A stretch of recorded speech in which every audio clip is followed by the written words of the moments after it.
एक बहुत important topic है SAP HCM का। और इसमें जो फर्स्ट पार्ट के अंदर जो हम करेंगे दैट इज़ द पार्ट 1, इसके अंदर हम इसका यूज़र पैरामीटर, ये एक बहुत इंपॉर्टेंट टॉपिक है कि पैरामीटर क्या क्या होते हैं, कब हम इनको यूज़ करते हैं। एंड यहाँ पर हम करेंगे नंबर रेंजेस, ये एक बहुत इंपॉर्टेंट टॉपिक है। जैसे हमारी कंपनी के अंदर जब हम इम्प्लीमेंटेशन करने जाते हैं तो वहाँ पर मल्टीपल टाइप ऑफ एम्प्लॉयज़ होते हैं, तो उनकी आईडी रेंज, लोकेशन वाइज, उनके डेजिग्नेशन, नॉट डेजिग्नेशन, और उनके डिपार्टमेंट वाइज अगर आपको चाहिए अलग अलग तरह की आईडी रेंज चाहिए तो आप आईडी रेंज होती है। अदरवाइज आप 2 रेंज या 1 रेंज भी बनाकर उनको दे सकते हैं, उसी के बेस पे वो काम कर सकते हैं, depends on client requirement. Okay, number range. और इसके बाद जो एक इम्पॉर्टेंट टॉपिक आएगा जो आज हम बेसिकली कवर करेंगे इसके अंदर, that is feature. Okay, feature जिसको यहाँ पर डिसीजन ट्री भी कहते हैं। अभी तक आप लोगों ने जो सीखा वो ये सीखा कि जब भी हम कोई चीज़ बनाते हैं तो उनको आपस में कनेक्ट भी करना होता है। जैसे हमने कंपनी बनाया तो कंपनी कोड के संग असाइन किया, कंपनी कोड के संग पर्सनल एरिया असाइन किए, पर्सनल एरिया के अंदर पर्सनल सब एरिया असाइन किए, और एम्प्लॉय सब ग्रुप को एम्प्लॉय ग्रुप के संग असाइन किया, और कंट्रीज़ के संग असाइन किया जहाँ हमारे बिजनेस हैं। अब जैसे जैसे हम आगे बढ़ेंगे ये ऑप्शंस हमारे पास थोड़े हो जाते हैं। जैसे कि अगर मैं नंबर रेंज बोलता हूँ, अब नंबर रेंज जो हमारी है वो तो ऐसा नहीं है कि सिर्फ कंपनी कोड के संग असाइन हो सकती है, क्लाइंट के तौर पर रिक्वायरमेंट हो सकती है। देखो जब हम असाइन कर रहे थे तो वहाँ था कि एक चीज़ एक ही संग असाइन हो सकती है, मल्टीपल संग असाइन नहीं हो सकती। बट यहाँ पर क्लाइंट की रिक्वायरमेंट तो अलग अलग हो सकती है ना। जैसे कि क्लाइंट बोलता है कि नहीं, मेरे को अपनी एम्प्लॉय की जो एम्प्लॉय आईडी इस जो रेंज चाहिए वो रेंज मेरे को चाहिए, इस तरह से चाहिए, मेरे को लोकेशन वाइज चाहिए। जैसे कि मेरे जो कलकत्ता लोकेशन के जो एम्प्लॉयज़ हैं तो उनको आप KL से स्टार्ट करो, मेरी मुंबई लोकेशन के जो एम्प्लॉय हैं वो ML से स्टार्ट करो। तो अलग अलग रेंज, अब क्लाइंट की रिक्वायरमेंट होती है, नहीं यार मेरे को अपने एम्प्लॉय का जो जैसे सैलरीड, ट्रेनी, इस हिसाब से मेरे को अलग अलग आईडी रेंज बनानी है। मेरे को हमारे डेजिग्नेशन, मैनेजर, सीनियर एसोसिएट्स, इसके हिसाब से ना। तो ये बहुत तरीके से हम नंबर रेंज क्रिएट कर सकते हैं। तो उनको असाइन कैसे किया जाए, हम इनके अलग अलग ऑप्शन तो नहीं बना सकते। तो उन सब चीज़ों के लिए ही ये जो टॉपिक है दैट इज़ डिसीजन ट्री। और ये सिर्फ नंबर रेंज को लेके नहीं है, आगे और भी बहुत सारे आएंगे। जब हम टाइम मैनेजमेंट करेंगे उसके अंदर आएगा, पेरोल में आएंगे हमारा इसके अंदर ही पर्सनल एडमिशन पार्ट 1 के अंदर ही 3 डिसीजन ट्री, 4 डिसीजन ट्री आते हैं, नमैप है, नमकर है, अबकर्स है, पिंच है, बहुत सारे डिसीजन ट्रीज हैं इसके अंदर। इस सेकंड पार्ट के अंदर भी होगा। तो ये सारे, तो इस बार हम थ्योरेटिकल पार्ट करेंगे। थ्योरेटिकल पार्ट के बाद जो नेक्स्ट पार्ट करेंगे हम प्रैक्टिकल करेंगे। उस पार्ट को मैं पर्सनल एडमिशन के 2 पार्ट में डिवाइड कर दूँगा, ठीक है। तो डिसीजन ट्री के बारे में सीखेंगे। इसके बाद हम यहाँ पर जो सीखेंगे that is employee attributes. Okay, ये एक बहुत इंपॉर्टेंट टॉपिक है। इसके बाद जो नेक्स्ट चीज़ हम इसके अंदर सीखेंगे वो है हमारा create payroll area. Okay, and इसका भी डिसीजन ट्री है हमारा, वो फीचर हम चेक करेंगे। उसके बाद नेक्स्ट चीज़ है क्रिएट कंट्रोल रिकॉर्ड। ओके, इसके बाद जो नेक्स्ट चीज़ आएगी that is administrators, define administrators. Okay, और फिर इसका डिसीजन ट्री आएगा। तो ये मेन टॉपिक हैं जो पर्सनल एडमिशन पे किसी को भी आने ही चाहिए अगर आप कॉन्फ़िगरेशन के लिए जा रहे हो, ठीक है। और आप एज ए कंसल्टेंट जॉब चाहते हो तो ये इंपॉर्टेंट सारी चीज़, अब इनको एक एक करके हम यूज़ करते हैं। जैसे पहला हम स्टार्ट करते हैं यूज़र पैरामीटर। ओके, अब व्हाट इज़ यूज़र पैरामीटर। अब पैरामीटर के बारे में आपको बताने के लिए सी यहाँ पर आप चलते हैं /NPA40, ये T कोड है, ठीक है। तो अब यहाँ पर ये जितने भी एक्शन है, कोई भी बंदा इसमें काम करे, कोई भी एम्प्लॉय काम कर रहा होगा, जो एंड यूजर्स होते हैं वो यहाँ से हायर करता है। किसी एम्प्लॉय की पोजीशन में कुछ चेंज करना है, उसका ESS में कुछ चेंज है, रिटायरमेंट, टर्मिनेशन, हायर एप्लीकेंट, अगर रिक्रूटमेंट पार्ट हमारे यहाँ पर कॉन्फ़िगर हो चुका है। सी हायर एप्लीकेंट को जब आप क्लिक करते हो, आप यहाँ पर क्लिक करोगे तो यहाँ पर आएगा एप्लीकेंट नंबर डालो, फिर उसका डेटा उठ के यहाँ पर आ जाएगा किसको हम हायर कर रहे हैं। ओके, और अगर हम नॉर्मल हायर करते हैं तो इसमें क्लिक करोगे सीधे हायरिंग के ऑप्शंस निकल के आ जाएंगे। तो ये अलग अलग एक्शंस हैं, ये हम पर्सनल एडमिशन पार्ट 2 में सीखेंगे, ठीक है। अभी के लिए नहीं, लेकिन ये जो एक्शंस हैं ये अलग अलग होते हैं। अगर हम यहाँ पर जाएँ, आप यूजर प्रोफाइल में आप यहाँ जाओगे एंड ओन डेटा में जब आप यहाँ पर जाते हो तो यहाँ पर लेट्स से कि मेरा एक US में एम्प्लॉय है, और ये जो बना हुआ है ये देखो, ये लेट्स से कि वेयर इज UGR सी ये 40 है। अगर मैं इसको यहाँ पर 10 कर दूँ, ठीक है, and save it and again go to PA40, तो जो पेज हमें वहाँ पर दिख रहा था हमें यहाँ पर वो पेज में यहाँ डिफरेंस है। सी हायर एप्लीकेंट ऊपर आ गया। तो ये जितने भी एक्शन है this is for United states. Okay, तो ऐसा नहीं कि यूनाइटेड स्टेट्स ही है इसका कोई हम लेकिन हाँ हम उनको सेग्रीगेट ऐसे कर सकते हैं कि भाई कि जिस भी एम्प्लॉय का जो यूज़र ग्रुप है हम उनका जो यूएस में काम करते हैं उनके यूज़र ग्रुप में हम 10 डाल देंगे, इंडिया में हम 40 डाल देंगे, अपने आप पिक कर लेता है, हमें करने की जरूरत नहीं होती। जैसे आप कंट्री चूज़ करोगे उसका यूज़र ग्रुप भी उस कंट्री का आ जाता है। तो आप मल्टीपल यूज़र ग्रुप आप बना सकते हो, यूज़र पैरामीटर बना सकते हो ताकि वहाँ पर उन एम्प्लॉय को उनके ही एक्शंस दिखाई दें, दूसरी कंट्री के दिखाई ना दे, क्योंकि यहाँ पर चाहे कंपनी एक है लेकिन उनके कुछ पैरामीटर्स डिफरेंट होते हैं, उनकी सैलरी स्ट्रक्चर अलग होता है, उनका सब कुछ अलग होता है, तो वो अलग अलग पैरामीटर हमें क्रिएट करने पड़ते हैं। और क्लाइंट को जैसे कि आपका क्लाइंट बोलता है कि यार मेरा फॉर यूएस के लिए मेरे को इस तरह से एक्शन चाहिए और मेरे को मतलब ये जो सेट है ये एक्शंस हैं कोई भी एक्शन करने के लिए, ठीक है ना, चेंज ऑफ पे चेंज ऑफ पोजीशन मेरे को नहीं चाहिए, तो हम उसमें नहीं डालेंगे, तो उसके एक्शन में इंडिया में जाओगे तो वहाँ पर ये चीज़ नहीं होगी, यूएस में ही तो होगी, ठीक है। तो दिस इज यूज़र पैरामीटर, तो ये सबसे पहले हमें डिफाइन करना पड़ता है। तो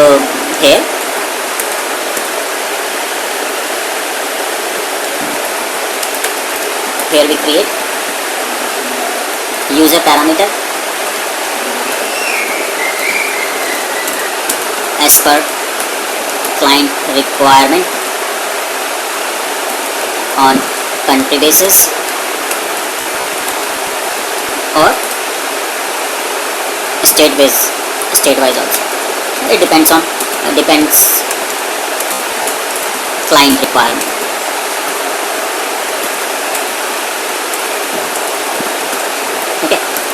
नेक्स्ट इज नंबर रेंज।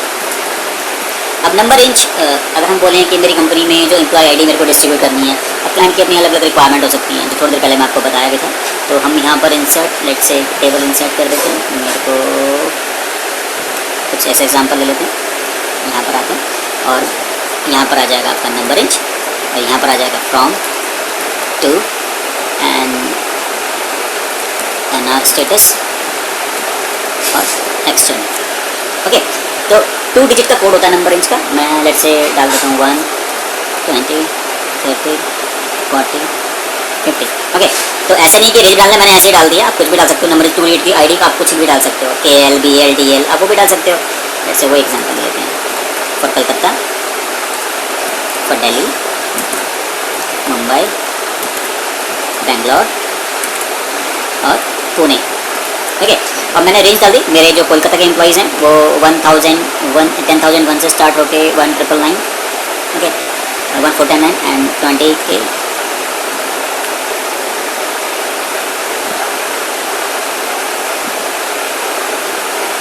ये रेंज हमने डाल दी आपको 000। अभी तो ये फॉर एग्जांपल ताकि आपको समझ में आए, अदरवाइज आप वहाँ पर क्लाइंट की जो एग्जिस्टिंग मोस्ट कॉमन जो एक्टिविटी है, जो कॉमन प्रैक्टिस है, क्योंकि क्लाइंट का जो डेटा होगा वो हमारे पास आएगा, ठीक है। तो क्लाइंट की जो एग्जिस्टिंग एम्प्लॉय आईडी होती है उसको देख के ही उसके बेस पे ही हमें यहाँ पर आईडी रेंज बनानी पड़ती है ताकि उनका पुराना डेटा भी आए, पुरानी उनकी आईडी के साथ मैच करे। ओके, तो ये रेंज आ गया। अब हम एक चीज़ और कर सकते हैं यहाँ पर, जैसे कि ये नंबर रेंज हमने नंबर में दी, बट यहाँ पर अल्फा न्यूमेरिकल भी आ सकता है। तो अल्फा न्यूमेरिकल के लिए क्या करना होता है, जो ये टेबल होगी, जिस टेबल के अंदर हम जाके हम काम करेंगे, उस टेबल के अंदर अबैप कंसल्टेंट से हमें इसका कैरेक्टरिस्टिक्स चेंज करना पड़ेगा to from numerical to alphanumerical. जब अल्फा न्यूमेरिकल हो जाएगा तो फिर आप यहाँ पर KL इजीली आइडेंटिफाई हो जाएगा कि भाई ये जो एम्प्लॉय आईडी है कि भाई वो एम्प्लॉय कौन सी लोकेशन से बिलोंग करता है, कोलकाता का है, दिल्ली का है। अब ये हो गया एक एग्जांपल आपको कि लोकेशन वाइज, लेकिन आप इसको एम्प्लॉय ग्रुप के हिसाब से भी इसको सेग्रीगेट कर सकते हो। लाइक ट्रेनिंग एम्प्लॉय का KL है, रिटायरी वालों का DL है, सैलरीड एम्प्लॉय का ML है, ऑफ पेरोल वालों का BL है, आपका थर्ड पार्टी वालों का PL है, ठीक है ना। आप उस तरह से भी आप कर सकते हो। तो ये 3 हो गई, ये 2 डिजिट का कोड हो गया एंड ये हमारी रेंज हो गई एंड उसके बाद मेरा क्या है यहाँ पर NR स्टेटस, ठीक है ना। तो ये ऑलवेज हमें क्या दिखाता है, इस आईडी रेंज में से जो लास्ट डिस्ट्रीब्यूटेड आईडी होगी वो यहाँ दिखाई देती है हमें, ठीक है ना। आप जैसे आईडी रेंज खत्म होने वाली आपको चेंज भी करना पड़ेगा, कितनी आईडी यूज होगी तो ये हमें यहाँ दिखाई देती है, ठीक है। तो लेट्स से कि अगर यहाँ पर KL10501 तो इतनी आईडी डिस्ट्रीब्यूट हो चुकी है। अब जब भी कोई इस कलकत्ता लोकेशन का एम्प्लॉय हायर होगा तो नेक्स्ट आईडी क्या जाएगी 502, ठीक है। तो वो इसके अंदर आ जाता है ना। Next is external. अब एक्सटर्नल मीन्स देखो, जो आईडी रेंज होती है वो सिर्फ 2 तरीके की होती हैं, एक होती है इंटरनल, एक होती है एक्सटर्नल, ठीक है ना। अब इंटरनल में क्या होता है, system distribute ID automatically from given range, okay. और इसमें जो आपका आएगा that is user has to give ID manually from given range while hiring. Okay, तो ये डिफरेंस है। लेकिन इसमें एक चीज़ है कि गिवन रेंज एक इंपॉर्टेंट चीज़ है कि जो ये रेंज है इसी में से ही जाएगा, ऑटोमेटिकली इसमें से जाएगा। अगर एक्सटर्नल जो एम्प्लॉय जो इंडिविजुअल एम्प्लॉय हायर कर रहा है सिस्टम के अंदर, उनकी एंट्री कर रहा है, ठीक है, तो उनको भी, ठीक है, जो देना होगा रेंज में से ही देना पड़ेगा, इसी रेंज में देना पड़ेगा।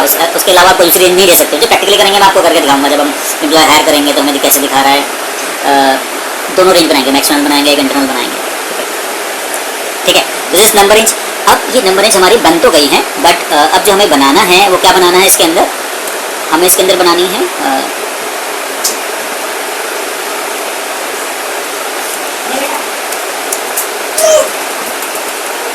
Decision tree. ये एक बहुत इंपॉर्टेंट टॉपिक है। ओके, तो ये कैसे होगा,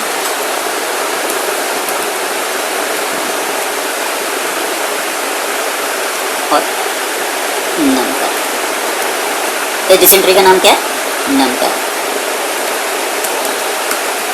हर डिसीजन ट्री का नाम अलग होता है जो आईडी रेंज को डिस्ट्रीब्यूट करने के नंबर। अब यहाँ पर देखो दो चीज़ आएंगी जो सबसे इंपॉर्टेंट है इसके अंदर। हम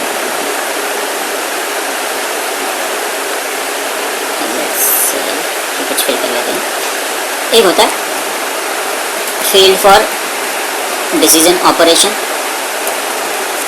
एक होता है आपका रिटर्न वैल्यू। जो रिटर्न वैल्यू है बेसिकली हमारी ये होगी इस वाले केस पे, ये KLDLML, क्योंकि हमें वो असाइन करना है। और फील्ड फॉर डिसीजन ऑपरेशन क्या है, जैसे मैंने बताया कि भाई जो नंबर रेंज है कोई ये तो नहीं है कि एक पर्टिकुलर चीज़ के ऊपर कंपनी कोड को ही असाइन हो सकते हैं। भाई कंपनी कोड ये है तो ये एम्प्लॉय आईडी जाएगा, ऐसा तो पॉसिबल नहीं है। क्लाइंट की रिक्वायरमेंट कुछ भी हो सकती है, वो एम्प्लॉय आईडी के हिसाब से, पर्सनल एरिया के हिसाब से, पर्सनल एरिया के हिसाब से, उसके एम्प्लॉय ग्रुप के हिसाब से, उसके एम्प्लॉय सब ग्रुप के हिसाब से, किसी भी के हिसाब से वो एम्प्लॉय आईडी असाइन कर सकता है। तो उन सब चीज़ों के लिए इसके अंदर हमारे पास है। तो दैट इज़, अगर हम बोलें BUKRS, तो BUKRS क्या होता है, कंपनी कोड। इसके बाद वर्क्स, वर्क्स आपका होता है पर्सनल एरिया। एंड इसके बाद जो नेक्स्ट चीज़ है वो है आपका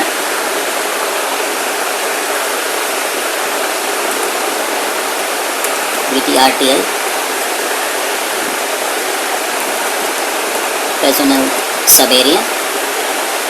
इसके बाद फर्स्ट, ठीक है, ये दो हैं, that is employee group and employee subgroup, ठीक है। अब रिटर्न वैल्यू कुछ भी हो सकती है, KLDL जो भी हमने बनाई है नंबर रेंज वो ये है यहाँ पर, जैसे KLDLML जो भी हम असाइन करेंगे। तो आपको दो चीज़ पता होनी चाहिए, जो रेंज नंबर रेंज हमने बनाई है which we have created in previous step, okay. तो नंबर रेंज वही होगा, रिटर्न वैल्यू ये सारी फिल कर वो हमें असाइन करनी है। अभी हम करेंगे कैसे, सी मैंने एक स्टूडेंट को हम यहाँ पर दोबारा बना देते हैं, ठीक है। सी एक और है कंट्री, कंट्री के लिए क्या होता है, मोलगा, कंट्री ग्रुपिंग, ठीक है ना।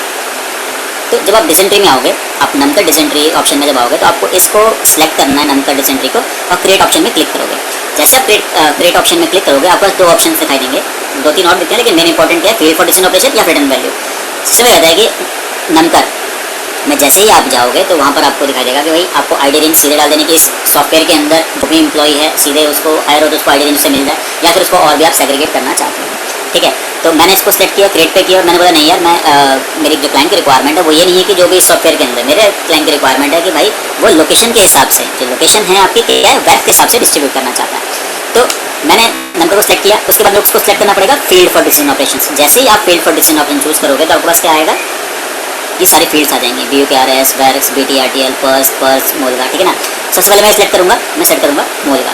जैसे आप मोलगा सेलेक्ट करोगे तो नीचे क्या आ जाएगा, मोलगा, ठीक है ना। अब मोलगा को आपको सेलेक्ट करना है। मोलगा को सेलेक्ट करने के बाद जो नेक्स्ट चीज़ आप करोगे, उसको मोलगा को सेलेक्ट करने के बाद आपको करना है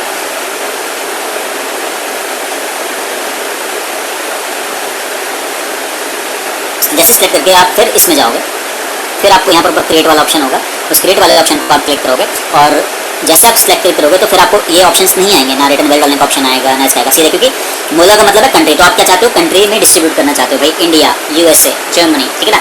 तो मैं क्लिक करूँगा तो मेरे को कंट्री की लिस्ट निकल के आ जाएगी। आप अपनी कंट्री चूज़ करोगे, लेट से मैंने यहाँ पर कंट्री चूज़ किया, मैंने यहाँ पर इंडिया चूज़ किया। अब इंडिया के जब यहाँ पर सेट करके वापस मैं क्रिएट में क्लिक करूँगा तो मेरे को फिर क्या ऑप्शन नजर आएगा, फील्ड फॉर डिसीजन ऑपरेशंस या रिटर्न वैल्यूज। तुम कह रहे हैं कि आप इंडिया का एम्प्लॉय हायर हो रहा है, यूएस का एम्प्लॉय, उसके हिसाब से आईडी डिस्ट्रीब्यूट करना चाहते हो, या फिर उसके बाद आपको और भी कुछ डिसेंट से पिक करवाने हैं। तो मैं बोल रहा हूँ कि नहीं, मेरे को सीधा अपने कंपनी को चूज़ करना है। मैंने BQR चूज़ किया और इसके अंदर यहाँ पर आए और यहाँ पर मैंने चूज़ कर दिया BUKRS। ओके, अब BUKRS चूज़ किया। अब इसके बाद मैं क्रिएट में क्लिक करूँगा तो फिर कोई ऑप्शन नहीं आएगा, क्योंकि मेरे को बोलेगा भाई पहले कंपनी कोड चूज़ कर लो। फिर मैंने अपना यहाँ पर ZAG123 अपनी जो कंपनी थी वो मैंने चूज़ कर ली। अब जागृत ग्रुप के बाद मेरे को चाहिए लोकेशन वाइज मेरे को डिस्ट्रीब्यूट करना, तो मैं इसके बाद यहाँ पर वैक्स चूज़ करूँगा। ठीक है, अब वैक्स चूज़ करूँगा तो वैक्स के अंदर मैं अपनी लोकेशन चूज़ कर लूँगा, लेट्स से कोलकाता, मुंबई, चेन्नई, बेंगलुरु। ठीक है, अब इनको सिलेक्ट करके मैं वापस क्रिएट में जाऊँगा तो फिर वो आएगा फील्ड फॉर डिसीजन ऑपरेशंस, उसके बाद रिटर्न वैल्यू। अब मेरी क्लाइंट की रिक्वायरमेंट क्या थी, लोकेशन के हिसाब से डिस्ट्रीब्यूट करना। ठीक है, लोकेशन के हिसाब से अगर आपको डिस्ट्रीब्यूट करना है तो मेरा एंड पॉइंट तो आ गया। अब यहाँ पर जब स्टार्ट क्रिएट करूँगा तो this time I will not choose field for decision option, this time I will choose return value, क्योंकि यहाँ पर मेरे को रिटर्न वैल्यू देनी है। तो इसके आगे मैं क्या असाइन कर दूंगा, KL, इसके आगे मैं असाइन कर दूंगा अपनी नंबर रेंज ML, इसके आगे मैं असाइन करूँगा CL, और इसके आगे मैं असाइन कर दूंगा अपनी BL। ठीक है ना। एंड इसके बाद करना क्या है, अगर आपने जस्ट इसको सेव कर दिया तो सेव तो हो जाएगा but it will not work. यहाँ पर एक पेंसिल जैसा एक टॉर्च बैरियर करके ऑप्शन होता है, वो आपको क्लिक करना है, तो आपको उसको एक्टिवेट करना है। वो बटन एक्टिवेट करने के लिए होता है, अगर आपने एक्टिवेट नहीं किया तो ये सेव तो हो जाएगा बट वर्क नहीं करेगा, तो you have to activate this. ठीक है ना, जब हम प्रैक्टिकल करेंगे तो उसमें वो ऑप्शन भी आपको मैं दिखाऊंगा। अभी मेरे को आपको सबसे इंपॉर्टेंट है कि मैं आपको ये नंबर का जो है इसका डिसीजन ट्री कैसे वर्क करता है जब एक्टिवेट कर दोगे। उसके बाद जब भी कोई इंडिया के अंदर जागृत कंपनी कोड के अंदर उसकी जो लोकेशन है कोलकाता के लिए अगर एम्प्लॉय हायर करेंगे तो उसको आईडी रेंज कहाँ से मिलेगी, कलकत्ता रेंज KL से स्टार्ट होगी, जो रेंज हमने यहाँ पर बनाई वेयर इज माई KL, यहाँ से असाइन होगी, इस रेंज से असाइन होगी। दिल्ली वालों को दिल्ली, मुंबई वालों को मुंबई, ML से असाइन होगी। इस तरह से वर्क करता है और ये सबसे बेसिक है। बहुत तरह के सिनेरियोज हैं इसके इसमें, इसलिए नहीं मिल रहा था। सी, तो ये मेरे स्टूडेंट है, तो इस तरह से देखो अदरवाइज वाला फंडा जो यहाँ पर मैंने सिखाया था इनको। वेट डेटा इसको वगैरह भी हो गया।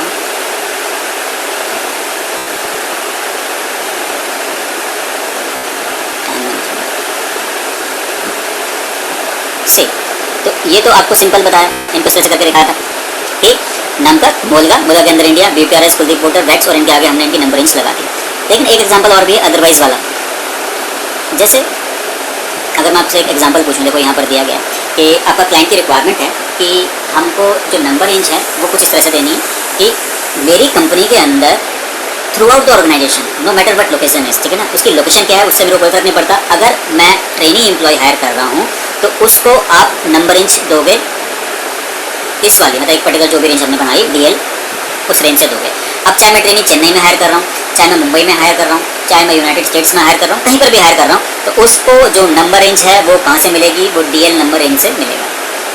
ठीक है, बट ट्रेनी छोड़ के और कोई भी एम्प्लॉय ग्रुप मेरा हायर हो रहा हो उसको आप दोगे लोकेशन के हिसाब से। सी, तो यहाँ पर ही अदरवाइज वाला फंक्शन वर्क करता है। ठीक है, तो यहाँ पर क्या किया हमने, इसमें जरा सा डिफरेंस है। नंबर के बाद सीधे मोलगा चूज़ किया, मोलगा के अंदर हमने इंडिया चूज़ किया, इंडिया के अंदर हमने कंपनी कोड के लिए जो नोट चूज़ किया दैट इज BUKRS। उसके बाद हमने कुलदीप मोटर जो भी स्टूडेंट का था यूज़ किया। उसके बाद हमने सीधे चूज़ कर लिया उसका पर्स एम्प्लॉय सब ग्रुप, और एम्प्लॉय सब ग्रुप हमने चूज़ कर लिया क्योंकि उस एम्प्लॉय जिस स्टूडेंट की हम बात कर रहे हैं उस एम्प्लॉय ने क्या कहते हैं एम्प्लॉय सब ग्रुप बना रखा था, एम्प्लॉय ग्रुप ने ट्रेनिंग बनाया था एम्प्लॉय सब ग्रुप के अंदर। ठीक है ना, तो DL बनाया, इसको दे दिया। अब जब भी एक चीज़ ध्यान रखना, जब भी आप मोलगा चूज़ करोगे, जब भी आप BUKRS चूज़ करोगे, जब भी आप मतलब जो भी फील्ड फॉर डिसीजन ऑपरेशन है उसके संग आपको एक अदरवाइज वाला ऑप्शन आता है। जब आपने ये चूज़ किया वो तब भी आएगा, जब ये चूज़ करेंगे तब भी आएगा। वो मैं डिलीट करता गया क्योंकि वहाँ पर मेरे को रिक्वायरमेंट नहीं है, बट इस कंडीशन में मेरे को रिक्वायरमेंट थी। तो मैंने क्या किया, हमने यहाँ पर पर्स लिया एम्प्लॉय सब ग्रुप और ट्रेनी DL, उसके बाद अदरवाइज। ओके, तो अब अगर सिस्टम क्या करेगा, सीधे इंडिया में जाएगा, कंपनी कोड जाएगा और देखेगा कि भाई बंदे का एम्प्लॉय ग्रुप क्या है, एम्प्लॉय सब ग्रुप क्या है DL, तो यहाँ से दे देगा। अगर जो एम्प्लॉय हम हायर कर रहे हैं उसका एम्प्लॉय सब ग्रुप DL ट्रेनी नहीं है, ठीक है, तो सिस्टम क्या करेगा, फिर वो अदरवाइज कंडीशन के अंदर आ जाएगा। अदरवाइज कंडीशन के अंदर आके वो चेक करेगा कि हाँ लोकेशन क्या है, अगर नोएडा है तो उसको NL से मिल जाएगा, कोलकाता है तो KL से मिल जाएगा, बैंगलोर तो बैंक से मिल जाएगा। बट अगर ट्रेनिंग हुआ चाहे कोई भी लोकेशन है तो उसको मिलेगा DL से। ठीक है, तो ये कंडीशन अदरवाइज का है, हम प्रैक्टिकली करके देखेंगे इसको। ठीक है, तो वीडियो बहुत जरूरी है। और गाइस एक इम्पॉर्टेंट चीज़, आप जब भी कोई वीडियो देखो तो उसका थ्योरेटिकल पार्ट भी देखो, क्योंकि थ्योरेटिकल पार्ट ही आपके लाइव प्रोजेक्ट में आपके काम आने वाला है। प्रैक्टिकल में क्या है, मैंने 2-3 सिनेरियो करके दिखा रखे हैं, आप उसको बोलोगे भाई यही चीज़ होती है, इसको देख के आपने कर लिया। लेकिन ये जो SAP जो सॉफ्टवेयर है that is scenario based software. Client के अलग अलग तरह के सिनेरियोज हो सकते हैं। जब तक आपका बेस क्लियर नहीं होगा, आपकी थ्योरी क्लियर नहीं होगी, उस प्रैक्टिकल को हम कैसे कैसे कर सकते हैं वो क्लियर नहीं होगा, तो आपका कोई फायदा नहीं है इसको प्रॉपर चीज़, क्योंकि आगे फिर आपको दूसरों की हेल्प की जरूरत पड़ेगी। और आज के टाइम पे जो ये वर्ल्ड है बहुत मीन वर्ल्ड है, वो आपको इतना कुछ, हाँ आपके फ्रेंड होंगे आपको सिखा देंगे, लेकिन वो भी कितनी हेल्प कर पाएंगे, बार बार तो आपके हेल्प नहीं कर पाएंगे, आपको खुद हाथ अपने करना पड़ेगा। तो कभी भी अपना बेस स्ट्रॉन्ग बनाओ, आपका बेस स्ट्रॉन्ग होगा तभी आप आगे जाके काम कर पाओगे। ओके, तो ये जो पर्सनल एडमिशन का जो फर्स्ट पार्ट है, इसको मैंने आधा भी किया, आधा हम नेक्स्ट क्लास में करेंगे। ठीक है, मैं क्या करता हूँ, मैं इतने पार्ट करने के बाद एक और क्या करते हैं, इतने पार्ट का प्रैक्टिकल कर लेते हैं, उसके बाद फिर नेक्स्ट जो स्टेप्स हैं, जो टोटल 6 स्टेप्स हैं उनका करेंगे उनके संग, क्योंकि फिर मेरे को आपको ये चीज़, ये नामकरण सिखाने की जरूरत नहीं है। डिसेंट्री सारे ऐसे ही हैं, ठीक है ना, बस आपको ये चीज़ अगर एक डिसेंट्री समझ में आ गया तो सारे डिसेंट्री आप कर सकते हैं। कुछ नोट्स अलग अलग हो जाते हैं, ठीक है, बट कॉन्सेप्ट सबका सेम ही है। एक डिसेंट्री पे दिमाग लगा लो, सारे डिसेंट्री आपको अपने आप कवर हो जाएंगे। ओके, तो मिलते हैं नेक्स्ट वीडियो में, जहाँ पर हम प्रैक्टिकल करेंगे। जो ये 3 चीज़ हमने करी उसका प्रैक्टिकल करके मैं उसके बाद सेशन में दोनों वीडियो अपलोड कर दूँगा। तो इसका प्रैक्टिकल पर्सनल एडमिशन पार्ट 1 का जो प्रैक्टिकल है हम वो स्टार्ट करते हैं। होपिंग दैट कि आपने इसके जो थ्योरेटिकल पार्ट है उसको क्लियरली पढ़ा होगा। अगर आपने वो क्लियरली इस वीडियो देखी है, सुनी है, तो आप उसको बहुत ईजिली इसको समझ पाएंगे। और ये बहुत ज़रूरी भी है, सिर्फ थोड़ा ज्ञान हमेशा ही अच्छा नहीं होता किसी के लिए भी। ठीक है, तो मेरी आपसे ये एक गुजारिश है कि अगर आप इस वीडियो को देख रहे हो तो इससे पहला वाला वीडियो भी जरूर देखें, क्योंकि थ्योरी में बहुत सारी चीज़ समझाई गई हैं। जब तक वो नहीं समझोगे, अगर वो आपने समझ लिया तो आपको इंटरव्यू क्रैक करने में बहुत ईजी होगी।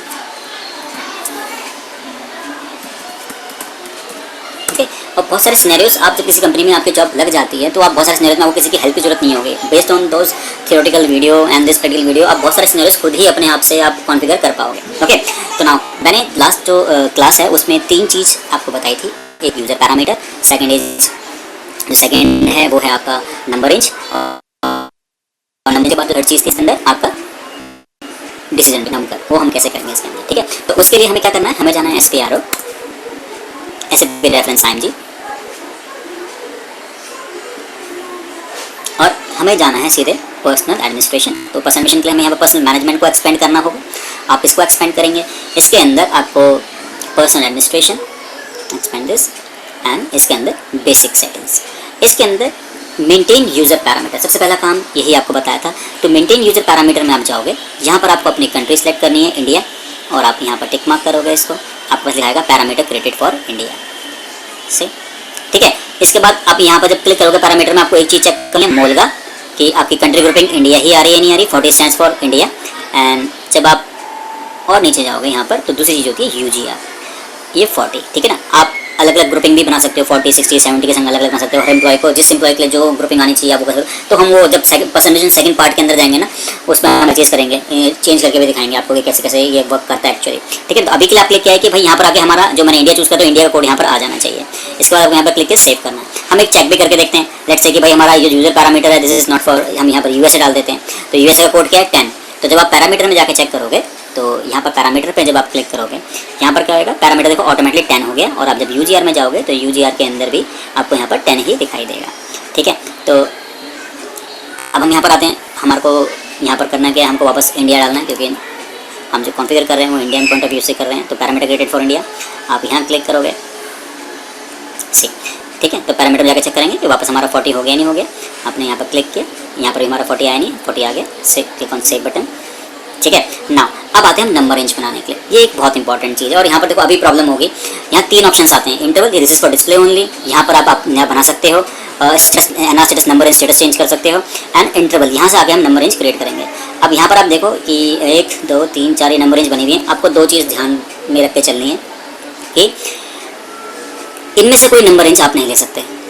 ठीक है, और ये जो उनके कोड्स हैं उनको भी आप यूज़ करें, इनसे आपको यूनिक कुछ डिफरेंट बनाना है। ठीक है ना, अब टिक मार्क कर दिया तो ये एक्सटर्नल आईडी है। तो जो जहाँ पर भी ये 1 असाइन होकर रखा होगा वहाँ पर बंदे को मैनुअली ही आईडी देनी पड़ेगी, सिस्टम ऑटोमेटिकली नहीं देगा। जहाँ पर अनटिक है इट मीन्स ये एक्सटर्नल आईडी रेंज है, और सिस्टम उस रेंज जहाँ पर भी असाइन होगी उसके जब भी कोई एम्प्लॉय हायर हो रहा होगा सिस्टम ऑटोमेटिकली इसको डिस्ट्रीब्यूट करेगा।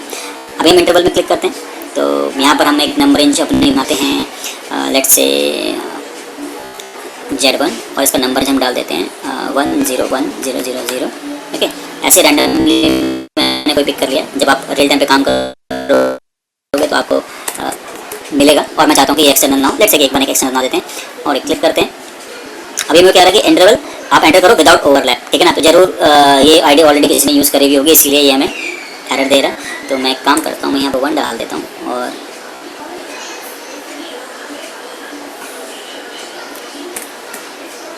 ठीक है। अब इसको सेव करके देखते हैं, अब ये पिक कर लेगा, बिल्कुल ये डिफरेंट है, ठीक है ना। Z1 ये आ गई है। तो एक रेंज हम और बना देते हैं J2 और यहाँ पर 1, इसको उठा लेते हैं और यहाँ पर हम डाल देते हैं 2 और ये रेंज बना देते हैं और इसको ऐसे रहने देते हैं। हाँ, तो हमारी 2 रेंज बन गई हैं, Z1 और Z2। ऐसे जितनी भी रेंज हमारी आपकी रिक्वायरमेंट में है उतनी रेंज आप डाल दोगे। बस आपको ध्यान में रखना है कि ये और ये दोनों यूनिक होनी चाहिए, ठीक है ना।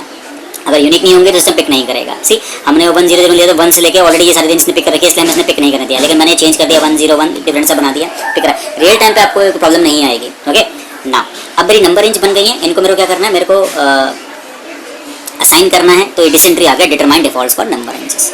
मैं एक सिंपल इसके अंदर जो नंबर रेंज यूज़ करी हुई होंगी, लेट्स से इंडिया के अंदर जाऊँगा। यहाँ लोकेशन वाइज ऑलरेडी पिक करके रखा हुआ है, तो हम यहाँ पर अपनी लोकेशन चेक करेंगे। मैं यहाँ क्लिक करूँगा एंड क्रिएट पे जाएंगे।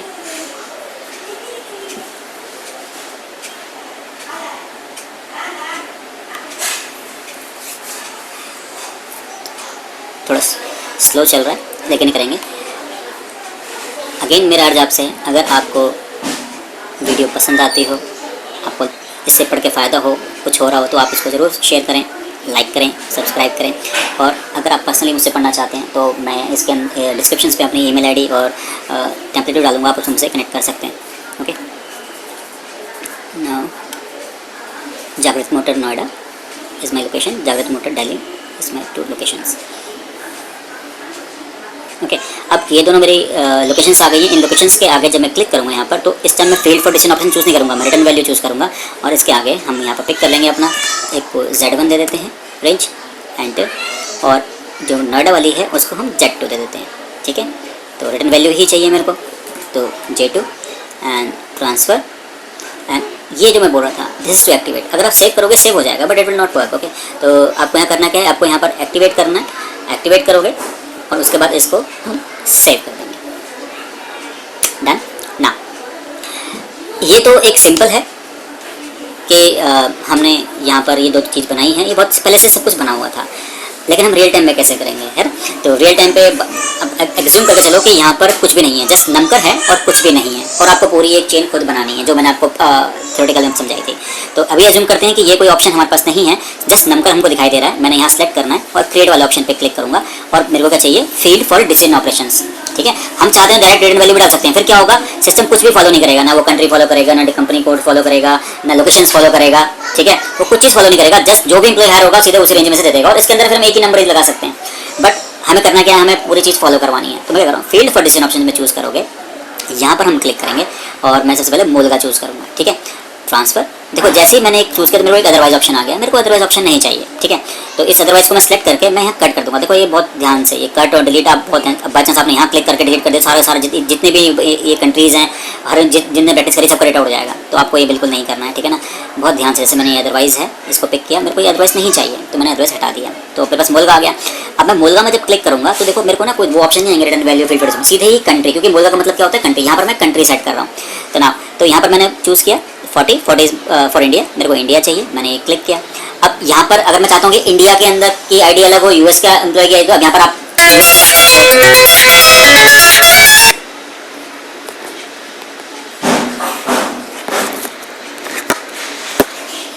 ओके, तो ये इंडिया पिक किया।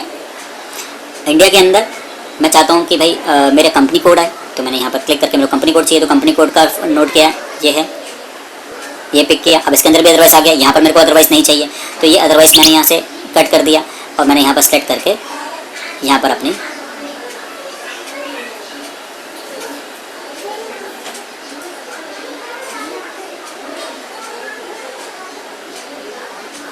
कंपनी सर्च करनी है, तो हम यहाँ पर जाएंगे